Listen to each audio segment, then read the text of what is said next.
guys, ayan. Mga didilis, nag-away-away na. Naglambulan, nakakahiya. What the heck? Mga didilis, nag-away-away.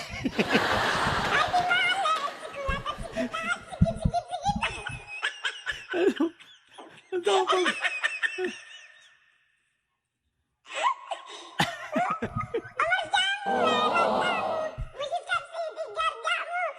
Oh. Boom. Yan yun ha. Sino kaya nakakaya, kanino kaya mga ano ito, mga magulang? Kaya putik. O yun guys, nakita natin ano. Ang mga didilis guys, nag-away-away, what the heck? Diba? Nagrambulan. Hindi natin alam kung ano ang ano, hindi natin alam kung anong pulot dulo ng kanilang gulo. Pero syempre, alam nyo naman mostly sa mga yan, sigurado ako didilis, no? At pag didilis, alam mo naman, di ba? Walang mga manners. What the heck? Ito ay mga bagay na nakakalungkot makita, okay? Ito ay nangyari sa Hong Kong, nakakalungkot. Bakit? Aba, isipin ninyo, no? Kahiya-hiya, doon pa nagkalat sa lugar ng ibang lahi. Di ba? Walang mga disiplina. Ewan ko kaninong walang disiplina itong mga to. Grabe, no? Basta didilis talaga eh. Isipin mo yun, mag-away-away pa kayo sa gitna pa ng kalsada. Dapat itong mga ito, mapagkukulong eh. Tapos pag nakulong itong mga ito, iiyak na naman, hihingi na ng problema na naman ng gobyerno. Diba? Hindi na lang sila mag-usap-usap, disiplinahin ng kanilang sarili. Kahiya-hiya, tapos, diba? Ang daming nanonood ng mga ibang lahi. What the heck? Kahiya-hiya ito sa ating sa pinaggagawa nito, pati yung mga matitinong mga Pilipino nating mga nagtatrabaho, kapwa Pilipino natin nagtatrabaho doon, nadadamay, no? Dahil sa mga ugali nitong mga taong ito, no? Mga balahura ang putik na. Isipin mo magrambulan kayo sa gitna ng kalsada. Ano yan, dahil sa chismisan?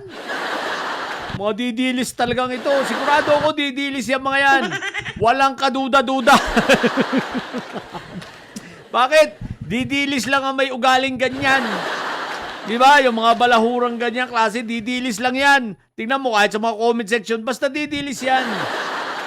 Sigurado yan, wala tayong sablay dyan. Ang ibig ko lang sabihin, itong mga to, hindi na inisip ang kahihiyan ng kanilang mga kababayan doon. Hindi inisip ang kapakanan ng mga kapwa nila nagtatrabaho doon, ng mga kapwa natin Pilipino, di ba? Ang sa kanila lang, kung ano yung ego nila, basta mangyari ang mangyari, wala silang pakialam kahit panuorin ng ibang lahi. Tapos wala silang pakialam na pag-usapan tayo ron, na ganyan pala ang mga Pilipino, di ba? Mga marites, di ba? Mga chismoso, tapos mag-aaway-away. Di ba? Lalo na yung mga didilis, nagtatanggol sa siraulo. Di ba? Dito nga sa Canada, may mga nakakausap ako mga puti.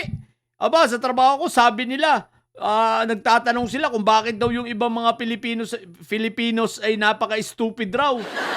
Dahil alam kasi rito guys na si Fentaboy ay nakakulong sa ICC sa EJK. Kilala rin si Sara Duterte, si Inday Sayad na talagang may sayad. So ang tingin ng marami rito, napaka-stupid ng ibang mga Pilipino kung bakit sumusuporta sa isang mamamatay tao. Ang sabi ko na lang sa kanila, ganun talaga. Lagi naman, there's always bad eggs, no? In every country, sabi ko. At ito, kasama ito sa mga yon. Itong mga rotten, like a rotten eggs itong mga to. Rotten eggs, itong mga taong ito, di ba? So, yun na lang ang pinapaliwanag ko sa kanila sapagkat nagtatanong sila bakit daw may mga ganong mga Pilipino? Lalo na yung mga puti na mahilig sila sa mga politics. Na sumusubaybay sila sa politika sa buong mundo. What the heck? Dito kasi nabo-broadcast talaga ang kabubuhan ng mga Pilipinong mga sumusuporta kay Sayad Kaya nga nakakahiya Tapos may mga ilang Pilipino pa rin dito tatanga-tanga. Hindi naman may pagtanggol nila. Hindi naman nila madepensahan kung anong mga ginagawa ni Fentaboy. Kung anong nagawa ni Inday Sayad. Di ba? Tatanga-tanga. Ngayon, ito pa, dumagdag pa ito. So ito ay manyunyus, dumagdag pa ito, kahihiyan ang hinayupa. Didilis, nag-away-away. Buti kung gano'n ang magiging headline, no? Sa mga news dyan, didilis, nag-away-away. Wala madadawit na naman ang pangalan ng mga Pilipino Di ba? Sabihin, mga Pilipina, nag-away-away. What the heck? Mga didilis lang naman to. Ay, nako, nakakahiya. Mundo nga naman, no? Talagang mga didilis, wala talagang dulot na walang mabuting idinudulot sa bansa. Basta didilis, no? Kaya tama lang na unti-unting mga namamatay kay. Ay, excuse. Natching ako. Tama lang na unti-unti kayong mga nangalalagas, mga namamatay. Nang mabawasan kayo, maubos ang lahi nyo, mga hinayupa kayo. What the heck? Away-away mga didilis. Yun lang muna. Sa mga bobo didilis at may sayad na nyo, ang tatay nyo ay preso, ang BP nyo ay bobo. Manatili kayo mga bobo at may sayad sapagkat ang may sayad ay lagi high blood. Bye!